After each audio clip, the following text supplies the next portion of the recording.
auditeurs et téléspectateurs, merci de suivre l'ONAMA. Nous recevons l'ambassadeur de la République populaire de Chine, son Excellence Li Jingjin.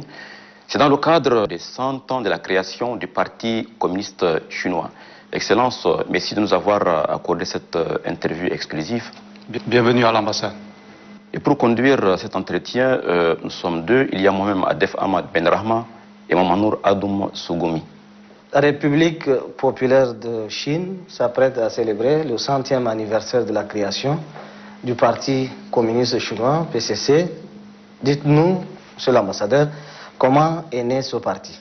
Avant tout propos, je voudrais vous remercier d'avoir cette idée de m'interviewer sur cette célébration très importante du 100e anniversaire de la création du PCC. Le Parti communiste chinois, le PCC, je vais toujours dire en bref. Et parce que vous le savez, dans le monde, il y a très peu de partis qui ont dépassé ces 100 ans. Donc, à ce que je sais, il y a 4 autres qui ont une histoire de plus de 100 ans. Mais le Parti communiste chinois, le PCC, est le seul qui a non seulement passé ses 100 ans, mais également exercé le pouvoir dans un grand pays, avec une grande population pendant plus de 70 ans. Donc là, c'est unique, une qualité, je dis unique, du PCC. Donc moi, j'ai beaucoup de plaisir de répondre à cette question, comment est né ce parti. Pour parler de la naissance du PCC, il faut absolument parler avec vous un peu l'histoire récente de la Chine. Et comme vous le savez, la Chine est une nation avec une civilisation ancienne de 5000 ans. Donc, pendant presque 20 siècles, la Chine était l'un des pays les plus avancés dans le monde, pendant 20 siècles. Et c'est ainsi que la Chine a fait une contribution considérable au progrès de l'humanité. Mais malheureusement, il y a presque 200 ou 300 ans, on voit déjà un déclin du régime féodal. Ce que je voudrais parler par régime féodal, c'est plutôt les dynasties. Donc, la dernière dynastie en Chine, c'était la dynastie de Qing. À ce moment-là, on a déjà vu un déclin de ce pays, de cette nation. Et la Chine a également, pour beaucoup de causes, raté la révolution industrielle.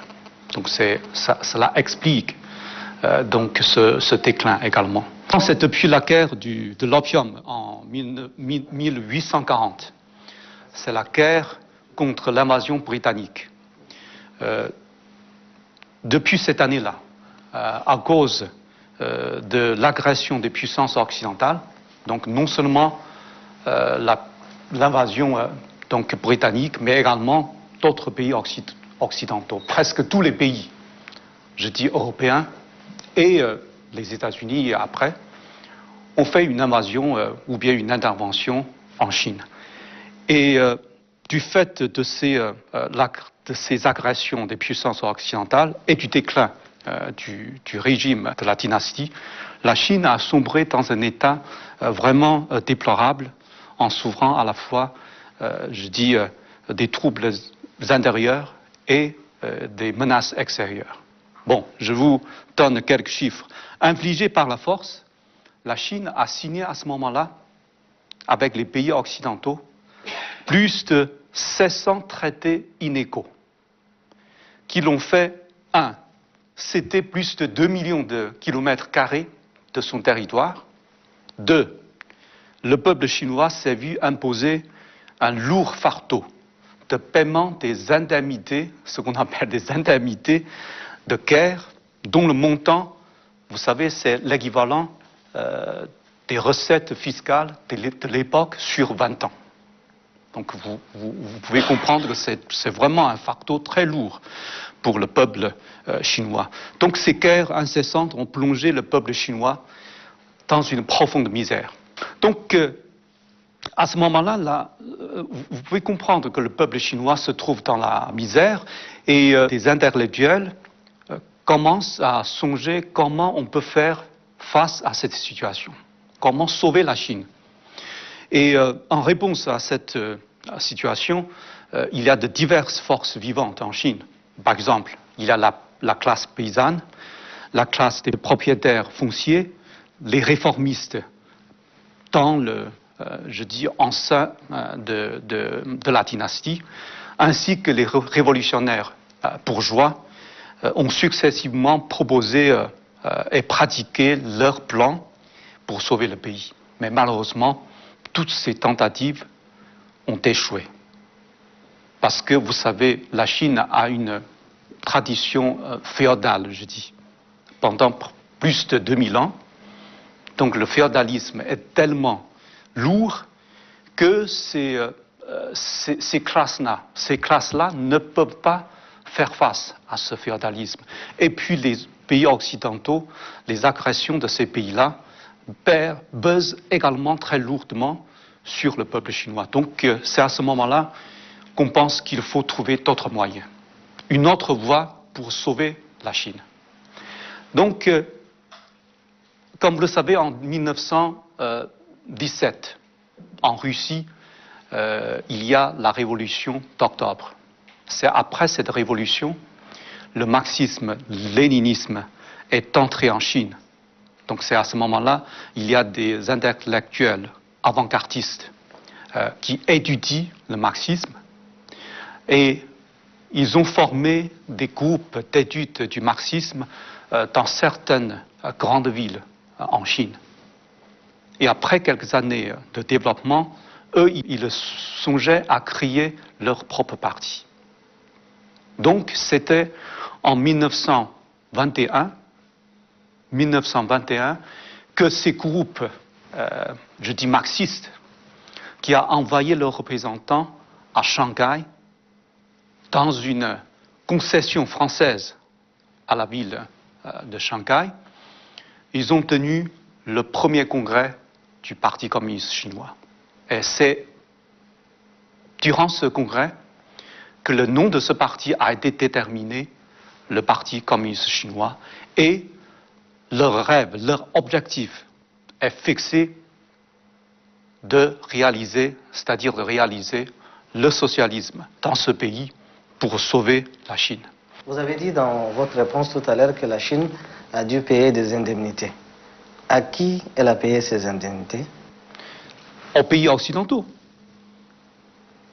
Donc les pays occidentaux ont lancé des guerres contre la Chine, mais finalement, c'est la Chine qui doit payer les indemnités de guerre aux pays occidentaux. Donc c'est ce que je dis des traités inégaux. Voilà. Monsieur l'ambassadeur, la Chine est-elle devenue communiste? Moi, j'appelle plutôt une Chine socialiste.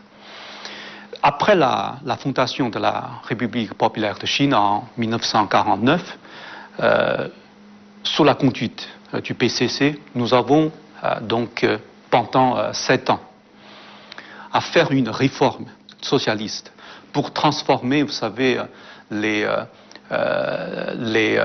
industries bourgeoises, les industries capitalistes, donc en industrie étatique, c'est-à-dire socialiste. Et nous avons également donné l'émancipation aux femmes. Nous avons mené une réforme, c'est-à-dire on donne de la terre aux paysans pour que chaque famille paysanne a sa propre terre. Donc c'est toute une réforme, je dis politique, économique et sociale pour former ce qu'on peut appeler un État socialiste. Donc c'est ainsi que la Chine est devenue socialiste jusqu'à ce jour-là. Un siècle dans la vie d'un parti, c'est beaucoup. Vous l'avez dit vous-même que ces partis qui ont assez duré ne sont pas nombreux. Mm-hmm. Quel bilan alors faites-vous du PCC? Le PCC a réalisé un exploit pour amener la nation chinoise à s'élever, tout d'abord, c'est-à-dire s'élever de son déclin historique et de sa pauvreté donc historique également, avec la fondation de la République populaire de Chine. Et après, c'est la construction du socialisme. Donc on a jeté une base très très solide pour qu'on puisse continuer à faire progresser ce socialisme en Chine. Et deuxièmement, sous la conduite du PCC, on a réalisé cet changement d'un pays pauvre à un pays prospère, n'est-ce pas? Et maintenant, on est en train d'être sur la voie de marcher vers un pays socialiste moderne et puissant. Donc c'est en résumé très simple que je peux donner ce schéma-là, mais si j'entre un peu en détail, c'est l'histoire que j'ai racontée tout à l'heure. Tout d'abord, il y a 28 ans de révolution, c'est-à-dire entre 1921 jusqu'en 1949. C'est pour plutôt acquérir à l'indépendance nationale, c'est-à-dire créer toute une nouvelle République populaire de Chine.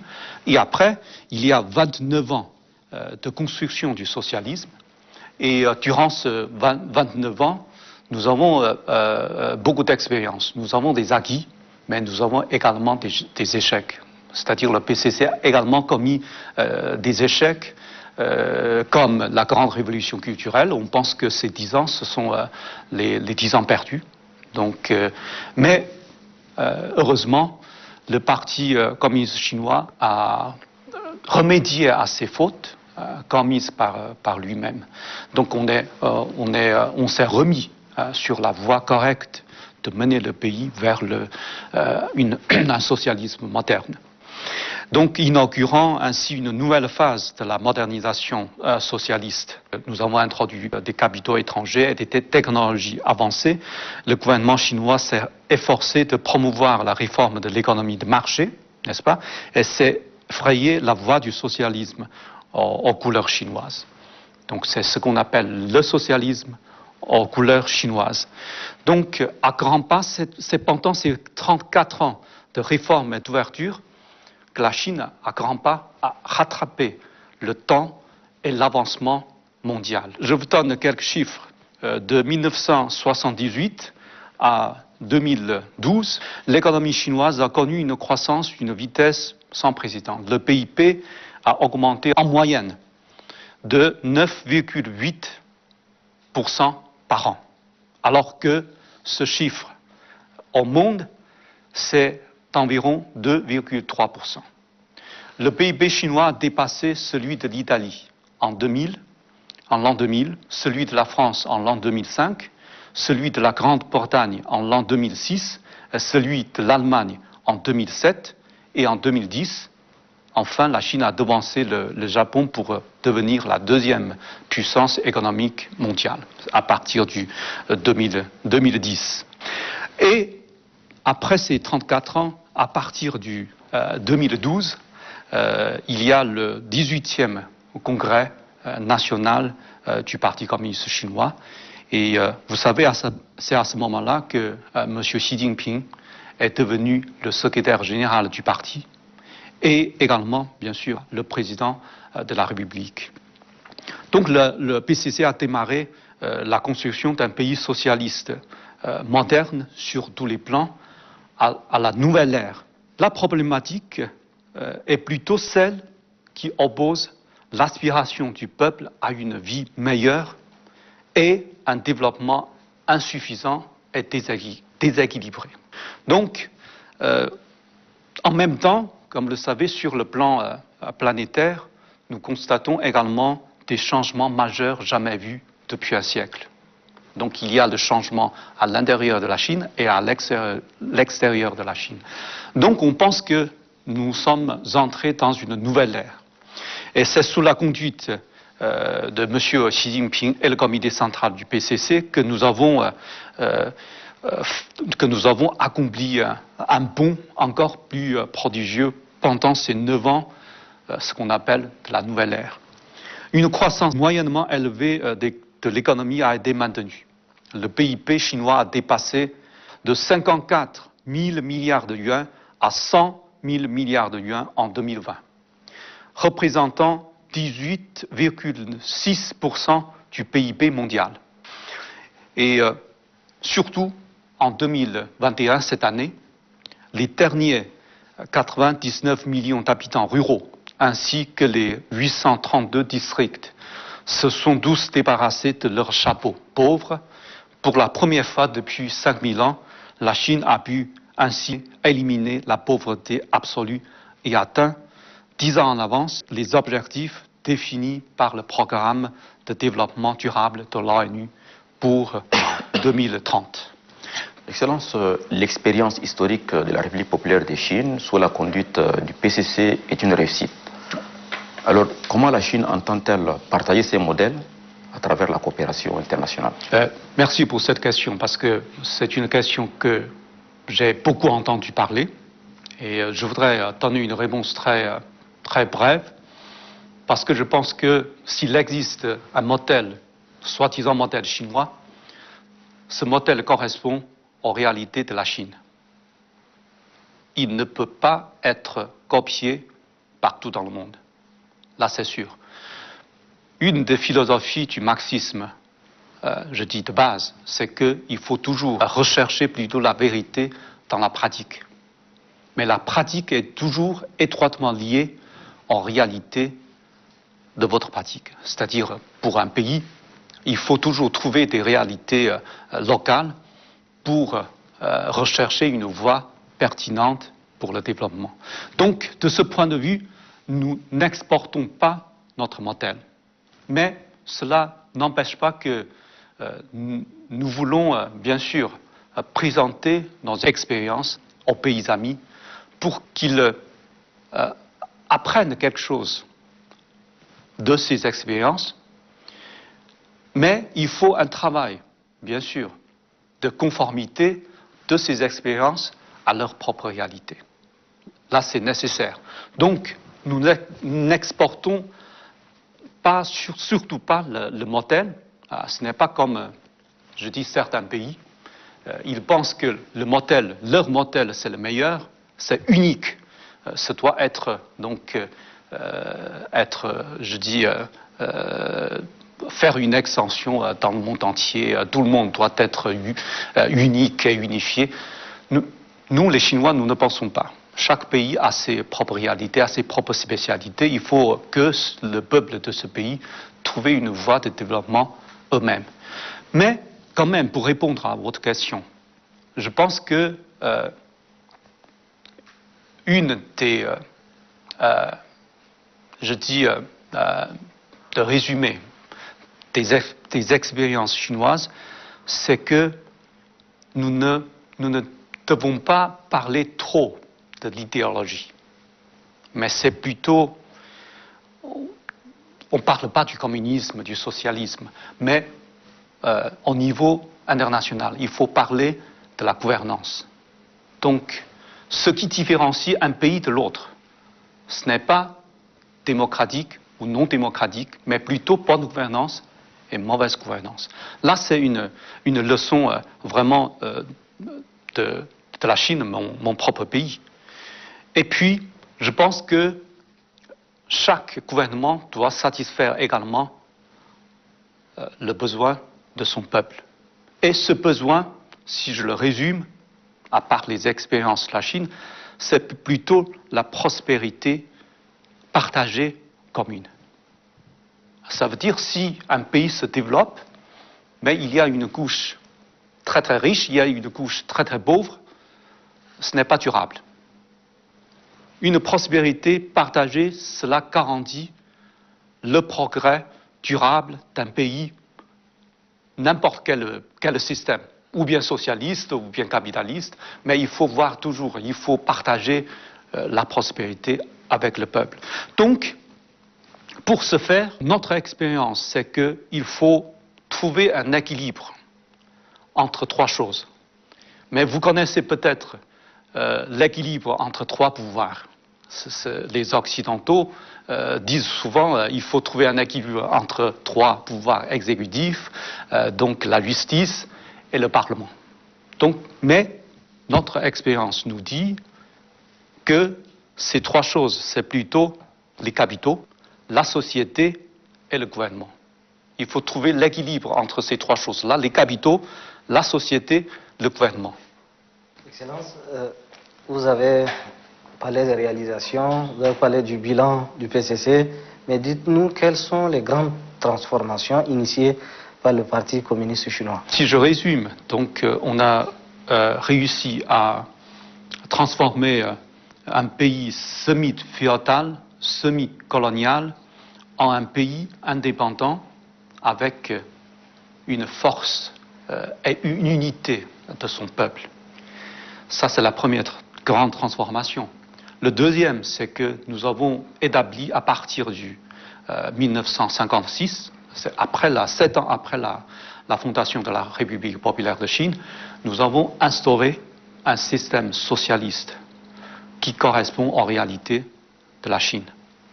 Donc, nous avons réussi à cette transformation la plus ample et la plus large, je dis, depuis 5000 ans, dans un pays avec une grande population. La troisième transformation, c'est plutôt, très simplement, nous avons transformé la Chine d'un pays pauvre, je dis arriéré, en un pays donc relativement prospère et avancé. En 2049, nous allons transformer notre pays en un pays socialiste moderne et puissant. Excellence, intéressons-nous aux relations de coopération entre la République populaire de Chine et le Tchad. Bon, je suis très content de répondre à cette question parce que depuis 3 ans que je suis ici, j'ai vu cette relation d'amitié et de coopération se développer avec une cadence accélérée. Il y a plusieurs projets de coopération qui sont en cours. Il y a des projets qui sont en plan, n'est-ce pas? Et ce que je voudrais dire que ces relations, ces coopérations entre la Chine et le Tchad, c'est entre États, c'est État à État, peuple à peuple. Donc bien sûr, nous coopérons toujours avec le gouvernement légal du Tchad et c'est pour bien mener ces projets, pour faire bénéficier ces projets à la population tchadienne. Et récemment, après la mort très subite et malheureuse du maréchal du Tchad, Idriss Déby Itno, donc nous avons renoué avec non seulement le Conseil militaire de transition, mais également le nouveau gouvernement de transition. Nous avons renoué plutôt ces liens de coopération. Donc je pense qu'il n'y a pas de changement pour le moment au niveau de la relation bilatérale entre nos deux pays et tous les projets en cours sont en opération.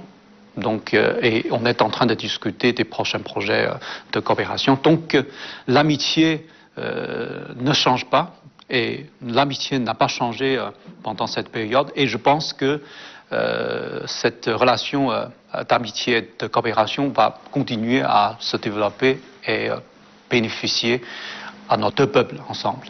Chers auditeurs et téléspectateurs de l'ONAMA, nous sommes au terme de notre entretien. Nous avons reçu l'ambassadeur Li Jingjing, ambassadeur de la République populaire de Chine au Tchad, dans le cadre de la commémoration du 100e anniversaire du Parti communiste chinois.